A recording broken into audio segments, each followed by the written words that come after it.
अस्सलाम वालेकुम friend, this is दार राजपूत। उम्मीद है आप सब खैरियत से होंगे, फिटफाट होंगे।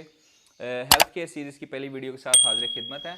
आज जो टॉपिक डिस्कस करने जा रहे हैं वो है एनोरेक्सिया, जिसको हम आसान अल्फाज में सीप निकलना या सोकड़ा का कॉमनली लफ्ज़ जो यूज़ होता है। बेसिकली लोग इसको एक बीमारी समझते हैं, लेकिन ये बीमारी नहीं है, ये कंडीशन होती है। बर्ड जब भी आपका बर्ड खाना पीना छोड़ेगा, ठीक है, तो उसकी ये हड्डी निकल आती है। जब भी किसी बीमारी में मुब्तला हो जाएगा तो वो ज़ाहिर सी बात है खाना पीना छोड़ देगा। तो इसके लिए मस्ट ये है कि आप बर्ड जो है ना अपना डेली बेसिस के ऊपर देखते रहें कि उसकी क्या कंडीशन चल रही है। कोई भी अगर इशू उसको होता है तो आपको पता चलना चाहिए, क्योंकि 3 से 4 दिन होते हैं। 3 से 4 दिन के अंदर अंदर आपको, अगर फर्स्टली आपने उसको देख लिया बर्ड को, तो फिर ही वो रिकवर आप उसको कर सकते हैं।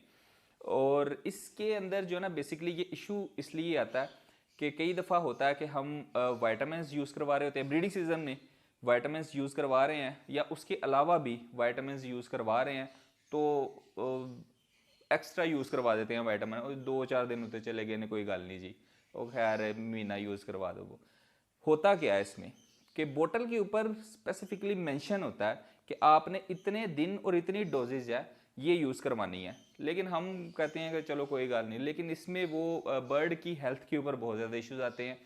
स्टमक होता है, हीटअप हो जाता है, जिसकी वजह से ज़्यादा वो हीटअप होने की वजह से वो खाना पीना छोड़ देता है बर्ड। ये भी मसाइल आते हैं। फिर अगर आपने सॉफ्ट फूड वगैरह यूज़ करवा रहे हैं तो उसके अंदर अगर फंगस वगैरह, और आपने अच्छे तरीके से अगर वॉश नहीं कर रहे बर्तन भी अपने, तो अगर उससे कोई इन्फेक्शन उसको हो गया उसकी वजह से भी, तो डिफरेंट टाइप्स होती हैं जिसके अंदर ये इशू आ सकता है आपका। अब इसका हल क्या है? अगर तो बर्ड खा रहा है आपका, तो फिर आपने उसको सॉफ्ट फूड देना है मैक्सिमम।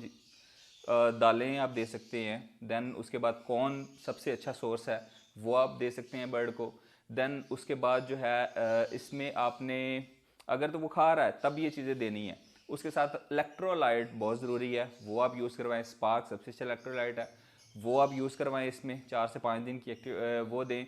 बर्ड का बिल्कुल इंटरेस्ट नहीं होता खाने के अंदर, तो आपने डिफरेंट चीज़ें देनी है उसको, ताकि जो मतलब उसको अच्छी लगे वो खा ले।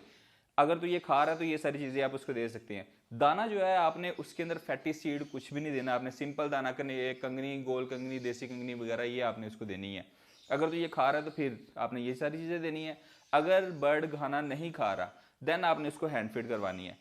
हैंड फीड में अब ये होता है कि नॉर्मली तो हम यूज़ करते हैं जो वो लो फैट होती है। लो फैट हैंड फीड आपने यूज़ करनी है केटी की, जिसको लो फैट कहते हैं। लो फैट ही हम नॉर्मली यूज़ करते हैं, लो फैट। और इसके साथ आपने हाई फैट भी यूज़ करनी है, ओपन लूज पैकिंग में मिल जाती है इजीली।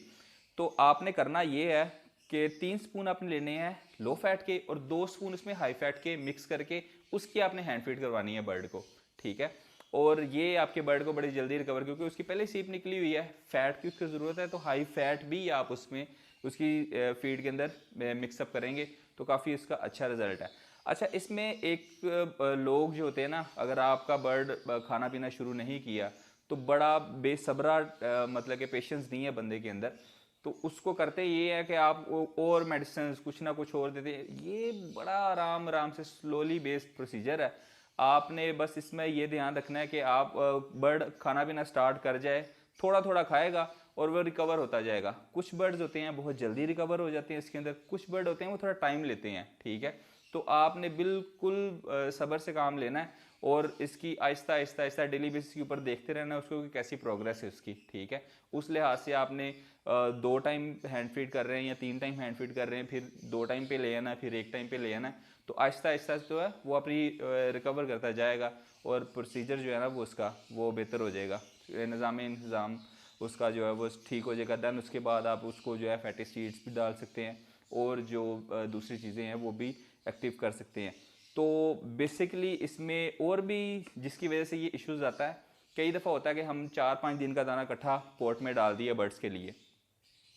अब हम तो कहते हैं कि 3 दिन का दाना अवेलेबल है, लेकिन बर्ड्स जो खा खा लेते हैं तो ऊपर उसका फोक काफ़ी ज़्यादा होता है, जिसकी वजह से जो है ना हमें वो दाना लग रहा होता है, लेकिन वो बर्ड जो है ना वो उसके पास अवेलेबिलिटी नहीं होती दाने की, तो उसकी वजह से भी ये मसाइल आते हैं। कई हमारे दोस्त जो हैं वो बड़े बर्ड्स के साथ बच्चों को छोड़ देते हैं। अब बच्चों को बड़े बर्ड्स जो है वो खाना नहीं खाने देते, इसकी वजह से भी ये इश्यूज आते हैं।